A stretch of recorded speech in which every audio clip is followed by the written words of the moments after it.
বাড়িতে একেবারে না ফেরার চেয়ে ১ ঘন্টা লেট করে বাড়িতে ফিরলে কোনো সমস্যা হবে না, বলছে স্কুল কলেজ পড়ুয়া ছাত্রছাত্রীরা। সুপ্রিয় দর্শক, আমি আবারও আসলাম আপনাদের মাঝে আহমেদ রোহান। নিয়মকানুন মেনে চলবো, যানজট মুক্ত দেশ গড়ব।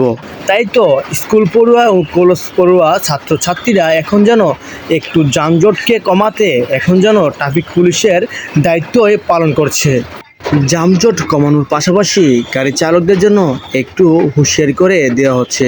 কানে হেডফোন লাগিয়ে বাইক চালানো নিষেধ করেছে এবং যাদের বাইক চালানোর সময় মাথায় যেন সবসময় হেলমেট পরে থাকে তাদেরকে বুঝিয়ে দেওয়া হচ্ছে এবং বড় গাড়ি চালানোর সময় যেন সিট বেল্ট অবশ্যই লাগানো থাকে তাদেরকে হুঁশিয়ারি করে দেওয়া হচ্ছে এবং গাড়ি চালানোর সময় গাড়ির গতিবেগ যেন নিজের কন্ট্রোলে থাকে তাও বোঝানো হচ্ছে।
আঙ্কেলের